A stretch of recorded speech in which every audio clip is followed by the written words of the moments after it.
Dumana de Janu consider a friend black. We are here once again with Dr. Fuse. Today I had to call him back because our last convo, Augustus, I couldn't ask him how is it going. How is it going so far, so good? By God's grace, everything is going perfectly well. I've been having a lot of meetings with regards to engaging with the chiefs and the elders, and then also making sure that we build up strong community engagement whereas necessary. It has been a lot of in and out. God has been good to us. Another year to our life is very special. So we'll appreciate and give thanks to God. So let me go straight to during your PhD, you were top of your class, but I don't know. Can you help us go into details about how everything went down? Awesome, yes. So direct PhD in cybersecurity is one of the top-notch courses ever, right? It's very tedious. So I believe, I'm not saying I'm too intelligent than everyone in the whole world, right? But it takes few to get through that. Yes, and then but God being so good, I had all A's, right? Wow. And then in the US, and it is more of like research intensive, right? So with regards to all the research topics and all that, and then how fast paced I was able to complete it. It takes a course takes 8 weeks. So basically, what I did is I did a non-stop PhD. I do my assignment, quizzes, everything every week. From the first 3 courses, when I had all A's, then I wrote to my school, the dean, right? And then through my advisor, I got the mandate that I can choose multiple courses. So every 8 weeks, I have to complete 2 courses. So people go to they could have PhD, but they pass through like 3 to 7 years. It's 4 to 7 years. People used to complete their PhD, but I used less than 2.5 years to complete it, right? Yes, because the reason being I was very, very, very strategic, well prepared, always studying, doing up and down, like all the research work, top notch. If you want to see my transcript, I'll open it right now. You see everything, always, including my masters too. Basically, I didn't go to play, right? Because we have a legacy to leave. Aside that, there are people looking up to you. We need somebody who can think out of the box, who can bring value to the table whereas you find yourself. And that is where I landed. You give so much dedication and commitment into having this or is asking. Were you working when you were studying as well? Because it looks like you have to give a lot of time to studying and working. So how do you manage both, or you didn't work at all? Awesome. So yes, I worked, but I worked remotely, right? Cybersecurity IT audit job in the US, you can get a job working remotely. So yes, I did that, but in as much as also putting much effort. So I didn't have no time for fun, no time to play. Basically, all I do was to put much effort. And, you know, some people think going to school is easy, right? And then, yes, it is in some point when you put yourself into it. If you decide to study, anybody in the US that knows me kind of testify to that, right? They know how I commit myself to everything. I dedicate my whole life when I want to do something. So looking at that, I made sure that I put my whole life into it, and then I work too. So yeah, I put it hand in hand as I'm going. That's what I want. So from what you're saying, I wanted to ask, between Ghana and US, the education system, which one is the toughest? Toughest, you know, when you're gonna say toughest, there are breakdowns, right? In Ghana, I schooled there before, right? But in Ghana, there are a lot of ways. They do everything haphazardly. I'll say it. I'm just gonna. But this is well structured. Here, the difference is professors used to do whatever they want to do, right, with students. In the US, it's not like that. You have to, after that, you have to have a post survey, right? Education survey, which you're gonna also tell the school about the professor. If they did well, they didn't do well. But here, it's not like that. Professors can, put some student into a lot of stress. That is, we're not going through that. What we went through is to making sure that they want to provide you with everything. And then even when you're at school, they still pay you, right? You know that you get some stipends. Wow. Yes. So it's also an encouragement for you to making sure that you get things done. So the disparity is very clear. As I mentioned, the reason is that in the US, you're gonna get it's very practical based, right? So you have to know exactly what you are doing. Here they go theoretical, and then they learn without, they can't even create anything. They just come with ideas. Yes, they used to use this word chew and pour, and those kind of things. But most of us chew and pour there. But it doesn't happen that, like, it doesn't work like that. You know, in the US, you have to do a lot of practical. It depends on the course study also, the course of study too. My course is full of practicals. IT, you know. If you don't know, when you sit on the computer, they give you something, maybe case study, whatever it is, you can do it. They can do it. You don't know. You can't go and, just go and learn and come and sit out there, write and go. No, you have to do practical-based approach. There are simulations that you're going to do, right? So these are some of the things we do. So the disparities is that the disparity between Ghana and the US is that US is more research intensive. Oh, okay. Ghana too, I think, and I believe, but they are more theoretical, right? And we are more practical. I had a research on you the last time before you came here. I made a research. I went on Ghana Web. Those of you watching, you can also go on the internet, Google it. You see little about Dr. FUSE here. I saw you had a job there. You have your own company there. That is FUSE Consulting. That's correct. Something, yeah. So how do you manage that? Because some people go out there to look for jobs in the US and they are not taking it easy. They are not finding it easy, but you find a way to create your own job, your own company. How easy did it go? How hard was it for you? Awesome. So basically, when I traveled, right, and then even way back home, the intent is always to help people. Everybody who knows me, right, I always give. Right, I give. So the intent is to help people and then also help myself. When I went there, I saw a lot of people struggling. People living there 20 years, 15 years, 17 years, and they're still struggling. And most of them they were born there, right? And then some too from different countries and all that. I got to realize that what can I do to make a difference, right? So way back, I used to work with ENI, Any Ghana Exploration Production, on IFC World Bank project with regards to making sure library restoration and all that. So we were spearheading the project, right? So what happened is when I went there, I realized health, IT, they are top, right? And then I made up my mind, what can I do that I won't go through this? There are a lot of people I worked with or was around them. They work in the home care, right? From day one that they got there till now, like 20 years, they're still doing the same thing, right? So now I can do this. So I sat down. So that's one part of me. I always create something different. So I sat down, I thought about it. I said, what can I do? And it came to mind.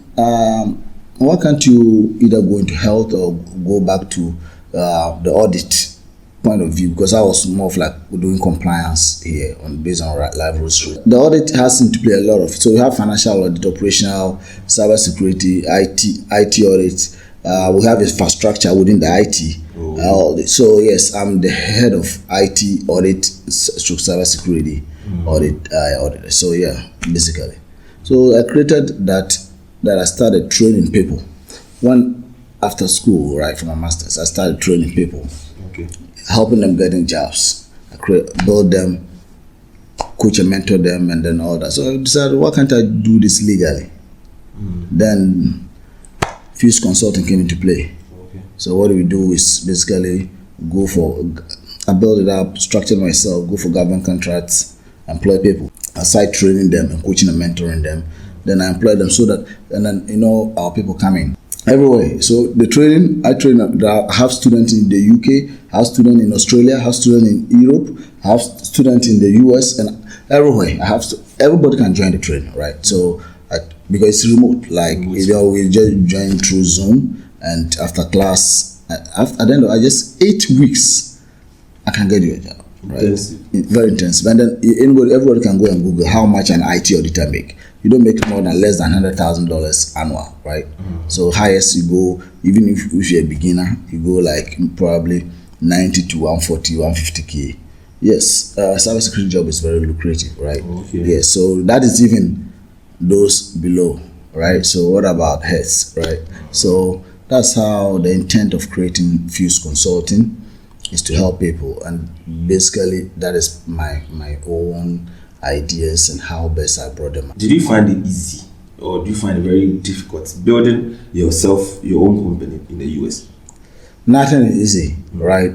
But especially when you build a house, when you prepare well from home, right? When you come out, the house is already built. So yes, I did my research.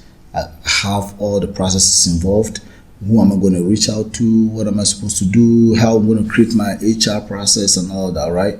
Then before I came out, so for example, if you want to employ people, you have to have a payroll process. I did all that research, and then I registered for my LLC, started paying taxes to the government, and then started the process, and then boom, it came like a twinkle of an eye. So I didn't even realize when God says yes, nobody says no. So yeah. The last time I asked this question, that you plan on taking up a leadership role in the near future, and it got twisted. But after the interview, I had people asking me or telling me that they've heard a political party has actually contacted you for a ministerial role or something. Would you like to talk to us about it? Basically, that's in as much as that.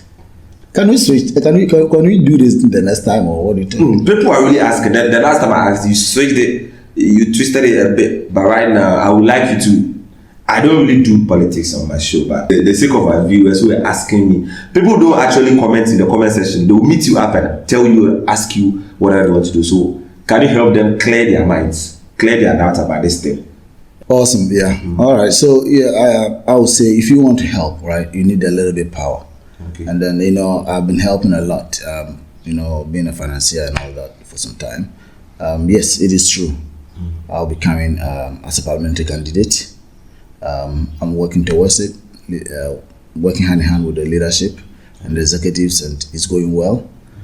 In as much as that. So yeah, you made me spill the beans. Yes, it is true.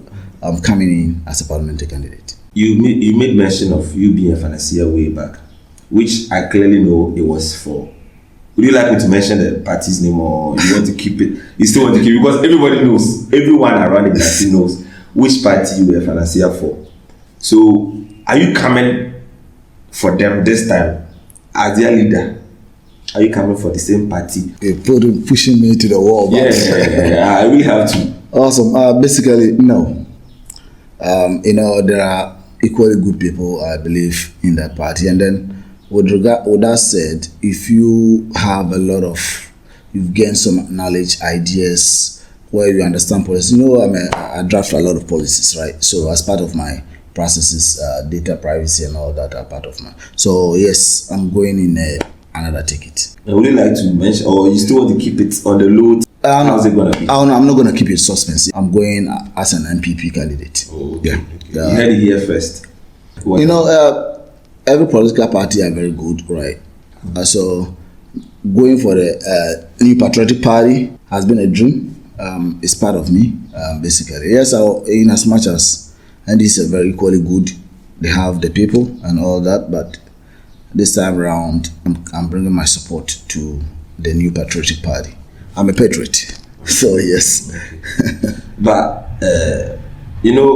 most of us in Ghana here, when you're doing politics, the roots, it's like you are born into it. If you are NDC, probably you have a relative, a mom and dad who is in NDC or in NPP. So when you are being born, when you are being brought up, you feel that love, or you feel you have to choose being there. So I also heard you have people who have strong feet or strong footing NDC. So how is it going to be? Awesome. Do you know Honorable Abu Jinapo and then John Jinapo? Yeah. Yes. So in as much as coming in as a person, that's all matters, right? It's about the heart, what you have for the people. It's not about the political party. Before political party, the family, right? So yes, my family, especially my senior sister, she is the constituency woman organizer for the NDC. Okay. Yeah, so then you can see where I'm going, the number of votes we will pull out for the new patriotic party. Especially, since you know me, everybody knows that we have been working hard, right? The youth, the guys, we have the people, right? They are very in support of the decision I've made, right? And then, so out there they will say, hey, in the local diet, right? But, everywhere that you find yourself, there are people who loves you and there are people who doesn't love, right? Yeah. But with regards to political party, the guys that we have waiting, we need something different. Okay. We have been doing the same thing. People have been living on past glories for that long, and it shouldn't happen, right? Oh yeah. You see that when you're passing through the roadside, you saw there was a project ongoing, right? I heard the dollar rate is down and materials should be down, but they are still the same prices, right? But we kept going around saying, "Oh, dollar rate is down and everything." But yes, of course, I will not be biased here. I'm an auditor, so I'm an independent person. The NDC doing a great job, right? Ellembele has given an opportunity for NDC for a very long time. Yeah. At least it is time for change, right? Because I've seen that, yes, they did a good job all over, but it has been so many years that same good job that was done, they're still living on that ground. I haven't seen any change, any difference for the past 6-8 years now. That's still the same, right? And then I'm not saying that we're gonna do more than everybody, but we're gonna bring another ideas. So the old ideas, we have to put it down. Let the new ideas also come and showcase what they can also bring on board to the team. So the people need something different. Okay.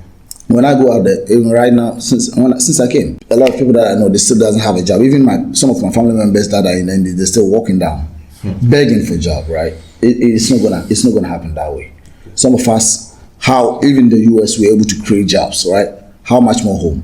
So you know what we can do, and then what we can bring on board to making sure things go well. I think that's all we have for you guys today. You heard it here first. Dr. FUSE coming as NPP candidate. That's true. Okay. He talks about policies, so you also have to wait for his policies to know if you are going to rally our votes for him or for someone else. So we are still waiting in the US. So thank you very much. The name is still Black.